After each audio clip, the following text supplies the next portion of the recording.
Bonjour à tous et bienvenue sur boursicoté.com pour cette nouvelle analyse technique des principales matières premières. Nous pouvons constater ici sur l'or que suite à la rupture ici de ce support oblique haussier, eh bien l'or évolue désormais avec un contact sur ce niveau de support majeur identifié à 1218,50 $ l'once. Donc on est venu ici marquer un rebond technique qui vient ici au contact de la moyenne mobile 50 arithmétique et il semblerait même que cette moyenne mobile agisse comme zone de résistance. On peut le constater avec une entrée ici en zone de surachat sur le stochastique et un retournement du MACD. Il y a lieu de penser que les cours pourraient revenir ici sur les 1218,50. Pour l'instant, ce n'est pas fait.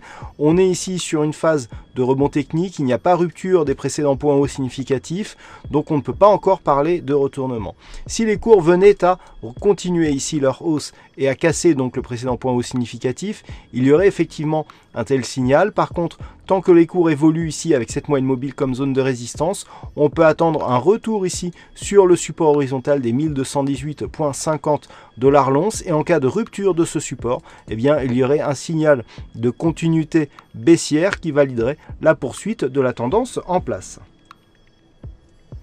Et puis sur le WTI, la tendance ici qui avait permis un retour des cours au-delà des 47,05 $ le baril est en train de valider, puisque suite à la rupture ici haussière de ce support, enfin de cette résistance qui est désormais devenue support, eh bien, il semblerait que l'on ne soit pas pressé de repasser sous ce niveau.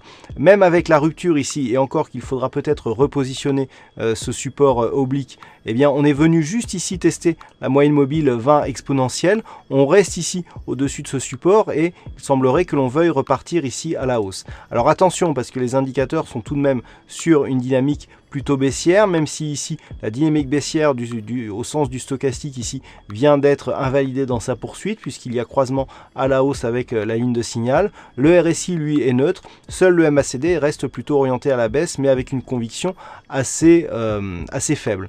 Donc si les cours reviennent ici marquer un nouveau point haut significatif au-delà des 48 $ le baril, eh bien il pourrait effectivement y avoir une phase de retournement qui pourrait se mettre en place. Par contre, eh bien, en cas de rupture ici des 47,05, il y aurait signal de poursuite du mouvement baissier avec risque donc de dépasser ce prochain point bas significatif pour venir chercher l'objectif à 43,20 $ le baril.